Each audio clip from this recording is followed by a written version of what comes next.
Hey everybody, this is going to be an adventures in cooking video, and I thought I would share this pretty easy recipe with you guys. It is super simple. I don't know if this has an official name. I'm going to call it a taco bake. So if you like tacos, I think you would like this. And I wanted to tell you, I'm a pretty picky eater, so mine's going to be extremely simple and a little bit plain probably for some people, but you could add a whole lot more ingredients to this if you wanted to. It is completely wide open. If you want to add some chilies to it, some lettuce, tomato, whatever, just go for it. Make it your own. Mine's going to be pretty plain though, but it is super tasty. I hope you guys enjoyed this video. These are the ingredients I'm going to be using for this taco bake. Keep in mind, you can add whatever else you want, but these are what I'm personally going to be using. So I've got some ground chuck right here. This is just 1 pound of it. I have some cheese. I like Colby Jack Cheese. Use whatever kind you want. It doesn't matter. This is 16 ounces. I'm going to end up probably using about 3/4 of this pack, not the complete pounds, but maybe like 12 ounces. I'm not going to weigh it, but that's my guess. I've got a package of taco seasoning mix. Use whatever kind you like. It doesn't matter.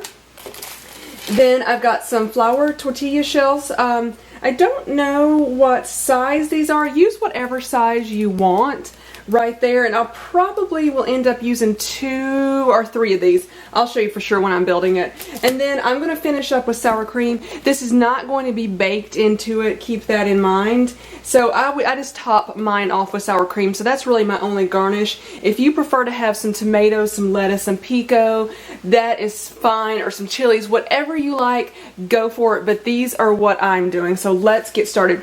The first thing I want to do is brown this meat, and I do not add any oil to the pan because this has enough fat in it. You don't need any extra oil. I'm going to put the sour cream back in the fridge for now. One other thing I forgot to mention was I've got the oven preheated to 400 degrees. And I'm going to turn my pan on. I have it on about between medium to high heat, I would say. Mine is numbered, and everybody's oven or stove is different, but it's like on 7. I just dump that in there. This is what I use just to break the meat up. I realize it's not good on a non-stick pan, but it's what I like to use. So I just start breaking this meat up while it browns. I like it really, really fine. I know some people break it up with a wooden spoon. Whatever you're comfortable with doing is fine. I just like my meat chopped up really, really fine. I don't like huge chunks of it. So while this is browning, I'm going to go ahead and just pause the camera. You don't want to watch this for the whole part of this, but I'm going to go ahead and start grating my cheese while this is browning, and I'll come back to you guys. I'm just checking back in with you guys now. The meat is almost brown. I see a little bit of pink in there, so I'm going to continue to finish this off. And as you can see, I just wanted to show you, there is a lot of grease from the meat. That's why I didn't add any oil, and I've never understood why people add oil to a pan when you're going to have meat that has a lot of grease already in there. It just doesn't make any sense to me. So what I will do, as soon as all of this is completely brown, I'm actually going to drain that grease because I do not want to use that at all. So I will drain it, and then I'm going to come back and add my taco seasoning to it. I have drained the meat, and now I'm going to add my taco seasoning along with 3/4 cup of water. I forgot to tell you about that earlier. So I'm just going to dump this in. And I did get the less sodium because taco seasoning has a lot of sodium, and I try to cut back on sodium where you can. I have never been able to tell a difference, and this is 3/4 cup of water. And I also turned my burner down to low. And so I'm going to let this cook for a little while, and I want the meat to absorb all this seasoning, and that water will cook out quite a bit. So that's going to happen for a few minutes. I don't know how much. You just have to eyeball it. A lot of my cooking that I do is really not following any recipes, especially if you're just cooking. I typically don't follow a lot of recipes. Now if I'm baking, I do, because baking is more of a science than actually cooking something on the stove. And yes, this thing is going to go in the oven, but it's basically just to melt the cheese is the only reason it's going in the oven. So I'm going to let this continue to do that, then I'll come back. I've got my pan out, and I've added some olive oil to it.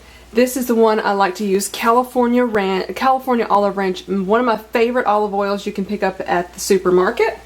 And what I'm going to do is just start layering the stuff. You can see my cheese back there, and I've got my meat over here to the side. It's still simmering just a little bit, but I've had it on low for 5 minutes or so, just so all that can absorb. And keep in mind, whatever size of this you want to make, you can go for that. If you're making for a whole bunch of people, just double the proportions, get a bigger pan and double that. So I just put this shell down in there, and so then I'm going to start adding the meat. And I take about probably a third of the meat mixture and just spread it around. Get a spoon, use your spatula, whatever you want. So I like to do at least 2 layers. I took about half the meat, I would say, and I'm going to do like 2 layers of meat and cheese, and then do a top layer with just cheese on top. So I'm just going to grab a handful of this cheese and just spread it around. And if it looks like you've got too much cheese, just put the rest of it in a zippy bag and put it in the fridge. If you did not get enough cheese, then grate some more. I still have plenty of cheese left. I didn't use that whole block that I bought.